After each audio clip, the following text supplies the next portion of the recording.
22, versículo 14, diz assim: Chegada a hora, pôs-se Jesus à mesa, e com ele os apóstolos, e disse-lhes: Tenho desejado ansiosamente comer convosco esta Páscoa antes do meu sofrimento, pois vos digo que nunca mais a comerei até que ela se cumpra no reino de Deus. E tomando um cálice, havendo dado graças, disse: Recebei e reparti entre vós, pois vos digo que de agora em diante não mais beberei do fruto da videira até que venha o reino de Deus. E tomando um pão, tendo dado graças, o partiu e lhes deu, dizendo: Isto é meu corpo oferecido por vós, fazei isto em memória de mim. Semelhantemente, depois de cear, tomou o cálice, dizendo: Este é o cálice da nova aliança, do meu sangue, derramado em favor de vós. Meus queridos, que dia é hoje? Eita, eu perguntei porque eu sabia que ia causar todo esse alvoroço, né?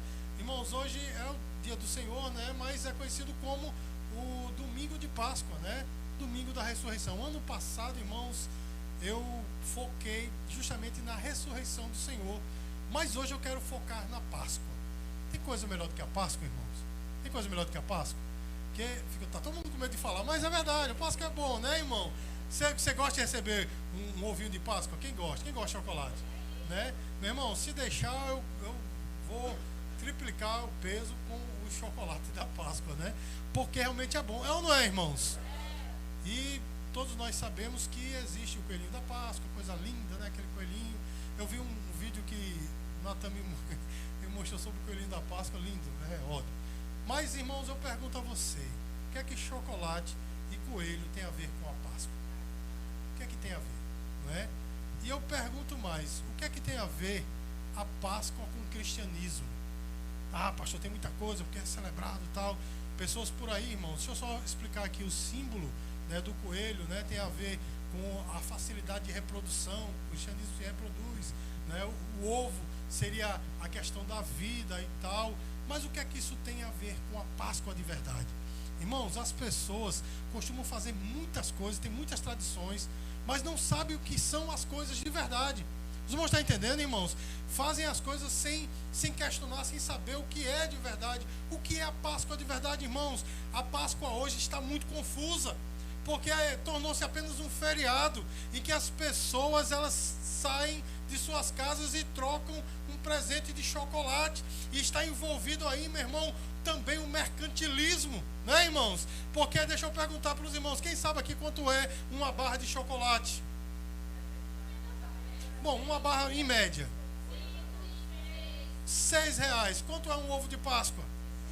Se você pegar 2 barras de chocolate, vai dar o peso exato de certos ovos de Páscoa que tem aí. Com R$6 você compra uma barra de chocolate. Com 12 você compra 2. Mas para comprar um ovo de chocolate você gasta R$60, R$80. Os irmãos verem que aí está envolvido o mercantilismo. Os irmãos estão entendendo o que eu estou falando? Questão de comércio, as pessoas estão lucrando com a Páscoa, não é, irmãos? Então a Páscoa ela está muito confusa, porque está envolvido aí, meu irmão, umas pessoas que simplesmente estão passando um momento com a sua família no feriado, outros estão trocando chocolate, né? Alguns estão na igreja fazendo alguns rituais e etc. Irmãos, eu me lembro que quando eu não era cristão, né, eu andava com uma turma um pouco pesada, mas tinha alguns que tinham um certo medo nesse momento. Então não se bebia nada, não se tomava outras coisitas ilícitas, mas enchia a cara de vinho. Irmão, tem coisa pior do que a ressaca de vinho? Tem não, irmão. Aí, não, vinho pode. Então aí enchia a lata de vinho. Os irmãos estão entendendo, irmãos? Eu pergunto qual a diferença? Nenhuma. Os irmãos estão entendendo, irmãos? Aí tem pessoas por aí, né? Respeitamos a fé de todos, mas que tem uma atitude e tal, só nesse momento. Mas será, meu irmão, que isso tudo está na Bíblia? O que é que a Bíblia fala? Meus queridos, deixa eu dizer uma coisa para você. A Páscoa ela é uma festa instituída pelo Senhor. Amém? Se você abrir a sua Bíblia, lá em Êxodo, capítulo 12, você vai ver que quando a Páscoa ela foi instituída, a Bíblia diz que o Senhor disse assim: essa festa é minha. Amém, irmãos? Essa festa é minha. E observe, meus queridos, que quando o Senhor instituiu a Páscoa, o povo de Israel ainda estava preso no Egito. Os irmãos entendem, irmãos? A festa da Páscoa, ela foi instituída entre a 9ª e a 10ª praga.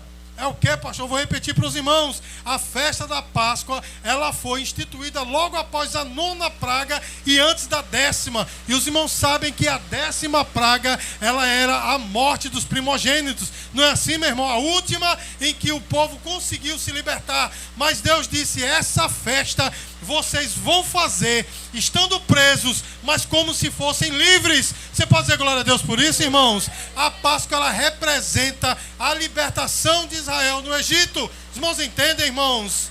A Páscoa, ela foi instituída no mês de Abib, que se tornou o primeiro mês de Israel, o janeiro deles. Os irmãos entendem? Então vejam, meus queridos, era o principal mês e essa festa era uma das principais, porque Israel tinha 7 festas e a principal era a Páscoa, né? Tinha outras festas importantes tanto quanto, mas essa era uma das principais, porque ela foi celebrada enquanto o povo estava preso, cativo ainda no Egito. Irmãos, e quando o povo estava cativo, Deus disse, olhem, tomem um cordeiro, vocês vão celebrar 14 dias. Quantos dias, irmãos? 14 dias de festa. Está parecendo o aniversário do nosso irmão Evaristo, né? 14 dias de festa, né, irmãos? Ele disse, olha, 14 dias, no último dia, vocês tomem um cordeiro. E não é qualquer cordeiro, é um cordeiro de 1 ano, sem defeito e sem manchas. Os irmãos entendem, irmãos? Porque o cordeiro, ele está totalmente na sua idade madura, quando ele alcança 1 ano, e tinha que ser sem defeito. E ele disse, no 14º dia, vocês imolem o cordeiro. Amém, amados? E imolado o cordeiro, a Bíblia diz que ele deveria ser assado por completo. Nenhum dos seus ossos poderia ser quebrado. E ele tinha que ser assado por completo. Você está pensando, pastor, o que é que isso tudo tem a ver com a Páscoa? Isso é a Páscoa. E você vai entender o que é que isso tem a ver com você. Aí a Bíblia diz, irmãos, que deveria se queimar ou se assar inteiro o cordeiro, e a família tinha que comer inteiramente o cordeiro. Se o cordeiro fosse muito grande para a família, deveria ser chamado um vizinho, um amigo, um parente para comer junto, porque teria que ser comido por inteiro. E depois de comido, meu irmão, o que sobrasse no dia seguinte teria que ser torrado no fogo e ficar só o pó. Os irmãos entendem, irmãos? E olha só, irmãos, a forma de comer o cordeiro. A Bíblia diz, irmãos, que Deus deu uma ordem a Moisés, olha, vocês devem comer o cordeiro vestidos como se fosse para sair, com sandália nos pés, porque um israelita normal, irmãos, quando ele entra em casa, aliás, quase todo asiático, quando entra em casa, tira as sandálias do pé, para não trazer nada de impuro da rua, né? Sujeira da rua. Então ele disse, vocês vão comer com sandálias nos pés, com os ombros cingidos e o cajado na mão. Irmão, você já comeu uma carne com alguma coisa na mão? Olha que complicado, vocês têm que comer com o cajado na mão. O cajado era mais ou menos desse tamanho, né? Comer ia ser meio difícil, mas ele disse, vocês vão comer com o cajado na mão. E ele disse, comam de pé e comam rápido. Olha que coisa, irmãos. Essa era a Páscoa. E ele disse mais, o cordeiro, ele tem que ser comido com pães asmos. Você sabe o que é um pão asmo? Este pão aqui, meu irmão, da Santa Ceia, que nós vamos celebrar daqui a pouco, não é um pão asmo. Pão asmo é um pão sem fermento, portanto é um bolachão grande e sem gosto. Os irmãos entendem? E ele diz, vocês vão comer. E ele disse mais, durante esses 14 dias, vocês vão tirar todo o fermento da sua casa. Todo. E no 14º dia, vocês vão comer pão asmos. E ele disse, o cordeiro tem que ser comido com ervas amargas. Por que comer de pé? Por que comer todo vestido, cajado na mão? Comer um pão sem fermento e comer ervas amargas. Por quê? O Senhor estava dizendo, vocês serão libertos, porém não se esqueçam do tempo que vocês passaram no Egito. A Páscoa era um momento, uma festa de celebração pela libertação, mas também um memorial do que passaram no Egito para não querer mais voltar para lá. Os irmãos estão entendendo o sentido da Páscoa? Essa é a Páscoa de Israel. Eu pergunto a vocês, o que tem a ver com a Páscoa que as pessoas celebram hoje?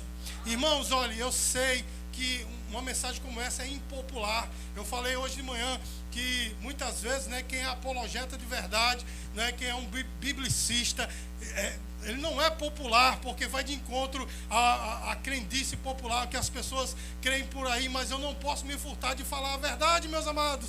Essa era a Páscoa de Israel. Aí deixa eu falar para você, meus queridos, o que é que a Páscoa tem a ver com nós cristãos. Meus amados, antes de eu falar sobre isso, eu tenho que dizer para você que tudo o que Deus fez no Velho Testamento era um prenúncio do que viria no Novo Testamento. Os irmãos estão entendendo, irmãos? Todas aquelas leis cerimoniais apontavam para Cristo, o cordeiro que foi morto, né, que foi imolado, foi comido na Páscoa, apontava para Cristo. Os irmãos entendem, meus amados? O fato do cordeiro ser comido com ervas amargas e pão asmo significava justamente o sacrifício de Cristo, as dores que ele passaria. A Páscoa apontava para Jesus e a libertação que ele veio trazer. Este é o sentido da Páscoa.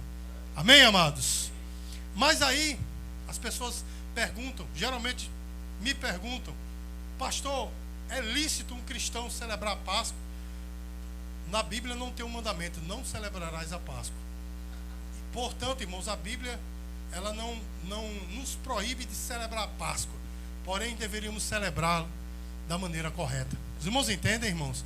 Mas aí a gente pensa, e existe uma Páscoa cristã? Sim, meu irmão, existe uma Páscoa cristã. O texto que nós lemos nessa noite fala dela, porque o Senhor, meu irmão, naquela ceia da Páscoa, né, havia lá os pães asmos, né, aquele bolachão, tal, aquela coisa, e havia o vinho, né, que era a uva, né, fermentada por ela mesma, né, estava lá, e ele, no meio daquela ceia, depois, né, de ter comido o cordeiro, ele pegou o cálice, pegou o pão, né, tendo dado graças, o partiu, deu aos seus discípulos e disse: tomem e comam, fazei isto em memória de mim.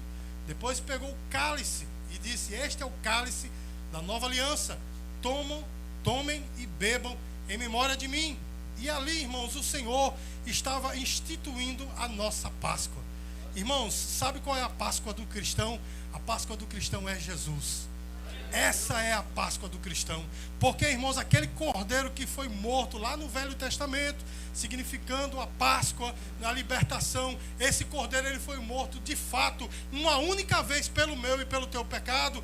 Deus estava preparando o seu povo, passou, né, milênios, né, pelo menos 1000 anos, preparando o seu povo para o que viria, a morte de Jesus. O irmão está entendendo, irmãos? Deus estava preparando o seu povo para o sacrifício de Jesus. Uma vez vindo Jesus e morrendo na cruz, todas as leis cerimoniais passaram. Mas deixa eu explicar uma coisa a você. Já falei aqui 1 milhão de vezes e vou falar mais 1 milhão para você não esquecer. Irmãos, o Velho Testamento ele não caducou, ele não passou, ele é palavra de Deus como o Novo Testamento. Entretanto, todas as leis cerimoniais foram cumpridas em Cristo, porque ela apontava para Cristo.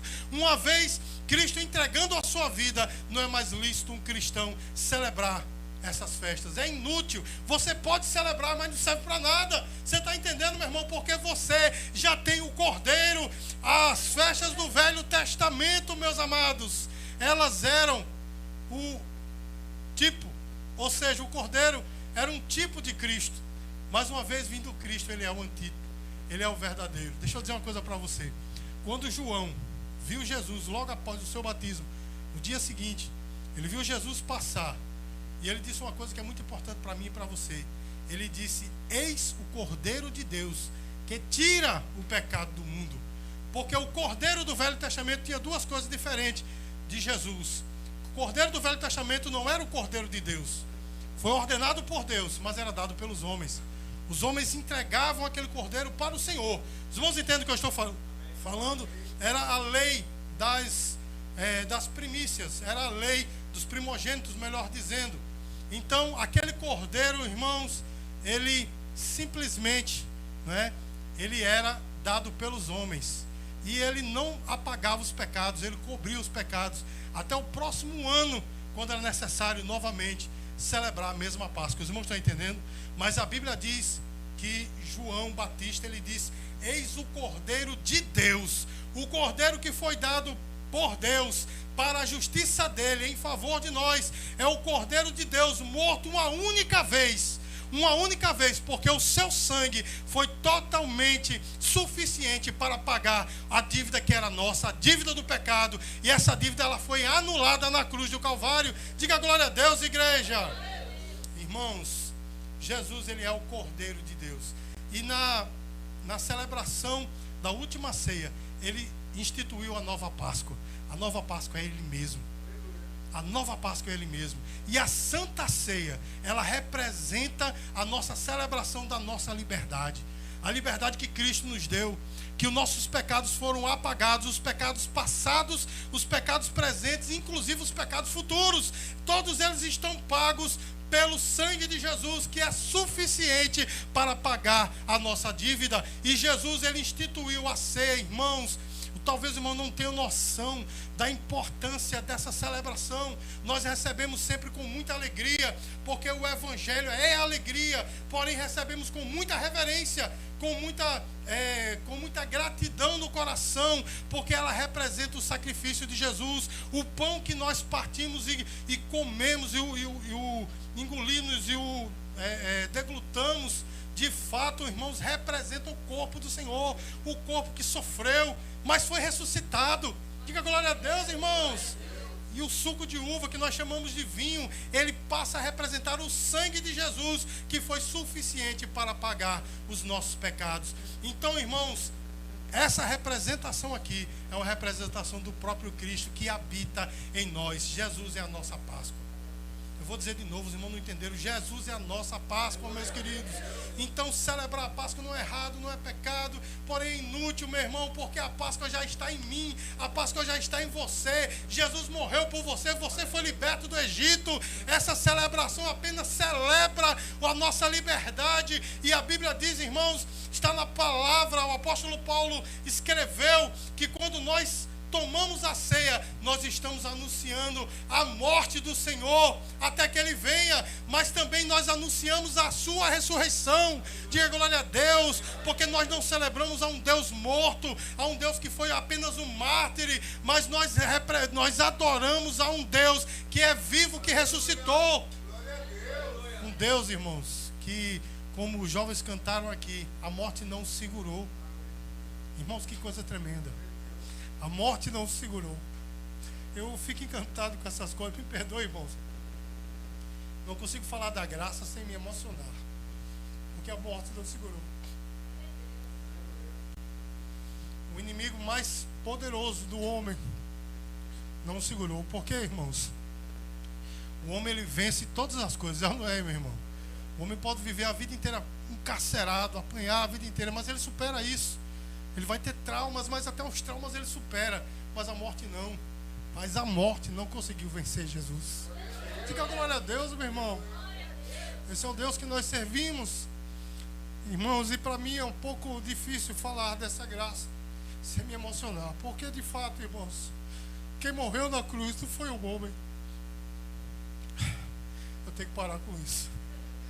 Eu não consigo falar da graça sem me emocionar. O Juninho está fazendo ali um gesto para eu tomar água, só um minuto.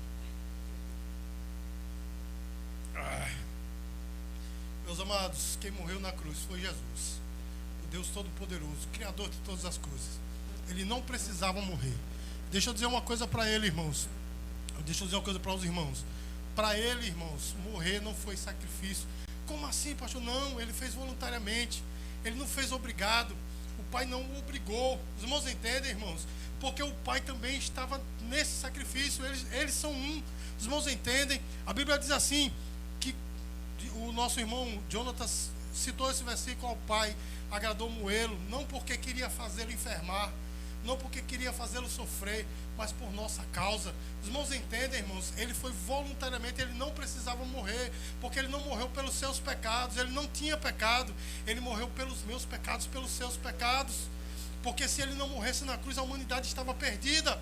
Se ele não morresse na cruz, todos nós iríamos para o inferno, todos nós estávamos fadados, condenados ao inferno. Mas ele morreu, meus queridos, para salvar a tua vida, para salvar a minha vida, para que hoje nós pudéssemos dizer não ao pecado, porque quando nós estamos sem Jesus, nós não conseguimos nos livrar do pecado, porque está intrínseco na nossa natureza. Entretanto, meu irmão, morrendo Jesus na cruz, a cruz ela foi a divisão da nossa alma. A partir dele, meus amados, nós somos salvos. Ele nos fez nova criatura. Nós agora não somos apenas amigos dele, nós agora somos filhos. Diga glória a Deus, meu irmão.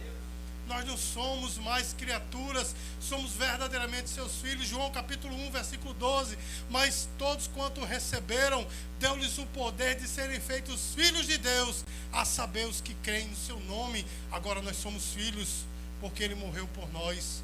Irmãos, e o próprio texto de Isaías 53, que Jonas citou aqui, versículo 10 diz assim, versículo 11, aliás, diz assim: e ele verá penoso trabalho da sua alma e ficará satisfeito. Irmãos, porque quando Jesus morreu na cruz, ele não morreu obrigado, ele não morreu, né, porque o exército romano queria matá-lo, não. Ele entregou a vida dele por nós, e ele fez esse sacrifício por mim e por você. E hoje, quando ele olha para você, ele está satisfeito, porque você recebeu este sacrifício, você aceitou este sacrifício, por isso ele está satisfeito. Irmãos, eu costumo dizer que quando nós temos um momento traumático na nossa vida, a gente quer esquecer, não é verdade? Eu tenho coisas na minha vida, meu irmão, que eu não quero me lembrar de momento algum, porque foram muito traumáticos para mim. Aí eu pergunto para você, o que seria mais traumático? Alguém ser crucificado inocente. O que seria mais traumático? Mas quando ele ressuscitou, meu irmão, a primeira coisa que ele fez foi mostrar: olha aqui o que eu fiz. Ele mostrou suas mãos fissuradas. Ele mostrou o seu lado arrebentado pela aquela lança do soldado romano. Amém, irmãos? E quando ele aparece a João lá no Apocalipse, eu acho linda essa parte, irmãos. Ele vem montado no cavalo branco. Isso vai acontecer, está prestes a acontecer. Ele vem montado no cavalo branco. João viu naquela visão. Ele não vem como ele veio antes. Até o seu corpo estava diferente, os cabelos brancos como a neve, olhos como de fogo, da sua boca sai uma espada afiada, na sua coxa está escrito fiel e justo. Mas olha, irmãos, as suas vestes estão salpicadas de sangue, o sangue que ele derramou por mim e por você. Ele diz: eu tenho prazer em ter morrido por você. Eu tenho prazer em ter morrido por Ricardo, que não merecia, mas eu o escolhi. Ele tem prazer por ter morrido por você, irmãos. E ele tem prazer em saber que você recebe esse sacrifício. E essa noite, irmãos, vocês vão me perdoar a emoção, mas para mim é muito difícil. É por isso que eu faço de tudo para não pregar. Mas quando o Senhor manda para não pregar a respeito desse tema, eu tenho que falar, porque impreterivelmente eu vou chorar. Irmão, eu sou muito chorão. Misericórdia. Eu estou orando para Jesus tirar isso de mim. Mas de fato, meus queridos, Jesus ele tem prazer no que ele fez por nós, porque ele morreu por nós. Irmãos, nós podemos, sempre digo isso, não tem nada aqui, viver de uma maneira paupérrima aos olhos humanos, mas o Senhor morreu por mim e por você, para nos garantir lugar no céu. João capítulo 14 diz que há uma morada tremenda que ele foi preparar para nós. Você está entendendo, meu irmão? Nós não podemos ter nada nessa terra, mas somos filhos do rei, porque nós temos a vida eterna. A Bíblia diz que todo aquele que nele crê tem a vida eterna. Irmãos, que nós possamos nessa noite celebrar essa ceia com muita alegria. Essa ceia eu fico feliz, irmãos, por ter caído mesmo no dia da Páscoa, porque esta é a nossa Páscoa, que nós celebramos a nossa libertação nessa noite. Dê uma linda salva de palmas para o Senhor Jesus. Pastora Sulamita, venha fazer a leitura alusiva à ceia do Senhor.